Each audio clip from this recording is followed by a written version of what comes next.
بما اني لويال كاستمر لبريدفاست وتقريبا بستخدم الابلكيشن كل يوم، وفي نفس الوقت انا كمان بشتغل برودكت مانجر بقالي حوالي 5 سنين في مجال التكنولوجي هنا في مصر. كان دايما بيقابلني مشكله، معرفش هل المشكله دي بتقابلني انا لوحدي ولا ممكن تكون بتقابل ناس تانيين بيستخدموا الابلكيشن معايا. هي المشكله اني لما باجي ادخل اعمل اوردر من الماركت، بمجرد ما بخلص الاوردر وبدخل على التشيك اوت وبعمل بليس اوردر، بحط الاوردر، دايما اول ما احط الاوردر بفتكر على طول ان انا نسيت احط العيش واللبن، وان انا نسيت احط الحاجات المهمه اللي انا كنت داخل عشان اشتريها. دخلت لفيت في الابلكيشن، تهت، فطلبت حاجات كتير ونسيت حاجات مهمه جدا انا كنت داخل عشان اطلبها، ايتم او اتنين او ايا كان. طيب المشكله دي ليها حلين بالنسبه لي. بنسبه 90% ان انا كنت خلاص بكبر دماغي وما ما بطلبش الحاجات اللي كانت ناقصاني تاني، ولما بنزل بشتريها من السوبر ماركت او لو حد جاي من بره بخليه يجيبها لي وهو جاي. وبنسبه 10%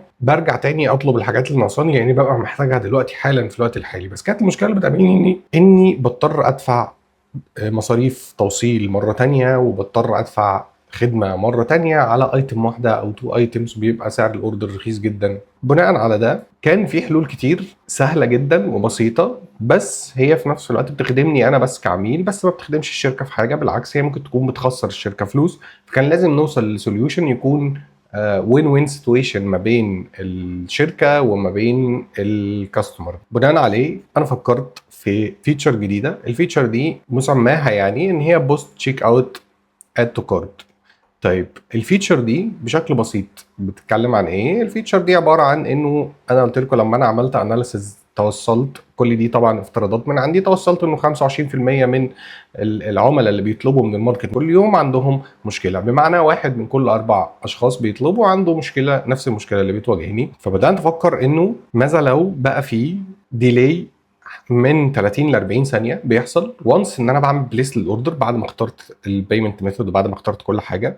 بدات ان انا اقول انه في 40 ثانيه قدامي، وبعرف اليوزر انه انا ببعت الطلب بتاعك للكارير دلوقتي بتاع بريدفاست، وببدا اعمل له ريكومنديشنز على ريكومنديشن انجن بيشتغل بيزد على انه ايه هي اكتر حاجات هو بيشتريها، او ايه هي اكتر حاجات ريليتد بالبرودكتس اللي محطوطه جوه الباسكت عنده، يبدا يريكومند عليه برودكتس. دي كانت برزنتيشن بسيطه بتشرح. تعالوا نبص على البروتوتايب بقى نفسه بتاع الابلكيشن ده. البروتوتايب بتاع الابلكيشن. طيب هفترض ان انا دلوقتي هنا في التشيك اوت ان انا خلصت كل حاجه وبدات ان انا اطلب الاوردر بتاعي، وجيت من هنا عملت تنفيذ الطلب. خلاص بيقول لي ان احنا بنجهز الطلب. هنا بيحصل ديلي لمده 30 ثانيه، 40 ثانيه، وات ايفر الرقم يعني اللي يتحدد بيزد على الداتا والتيم يعني.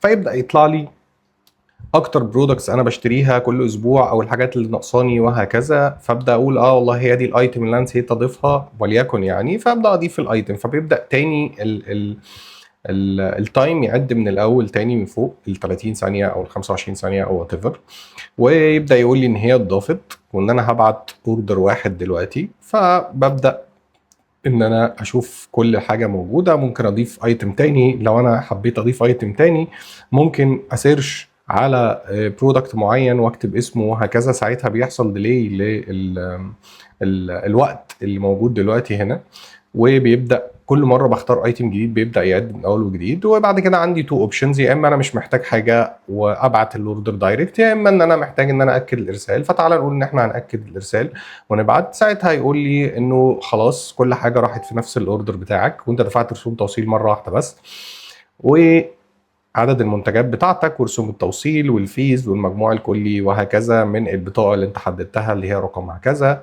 واقدر بعد كده اعمل تراك للاوردر.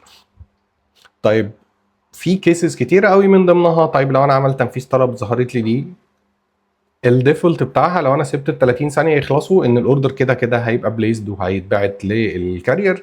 طيب لو انا حبيت ان انا اجنور على طول، عندي هنا مش محتاج حاجه ابعت الطلب، فهدوس على مش محتاج حاجه ابعت الطلب، الاوردر بتاعي هيتبعت واقدر اعمل له تراكنج وهكذا. طبعا دي بايلوت فيز اي بي تيستنج، نقدر نعمل بيها اي بي تيستنج مع مجموعه اليوزرز اللي احنا لقينا عندهم مشكله في الموضوع ده من خلال الاناليسز اللي عملناها على الداتا. فده كان تصور بسيط لشكل الفيتشر. عشان انا زي ما قلت لكم انا حد لويال كاستمر جدا لبريدفاست، ودي مشكله بتواجهني انا شخصيا، فحبيت ان انا كبرودكت مانجر اني لو فكرت في المشكله دي وفعلا لقيت ان في مشكله فعلا عند الكاستمرز ازاي هنقدر نحلها. وده مجرد اي بي تيستنج للفيتشر، انما هي ليها اكتر من فيز وليها رود ماب كبيره جدا. بالمناسبه الموضوع ده كله ما خدش مني اكتر من ساعه، من ساعه لساعه ونص. البروتوتايب معمول عن طريق كلود بشكل بروفيشنال جدا زي ما انتم شايفين. بقدر اتحرك جوه البروتوتايب كمان، بلس البرزنتيشنز بلس البي ار ديز بلس كل حاجه من الحاجات اللي اتعملت.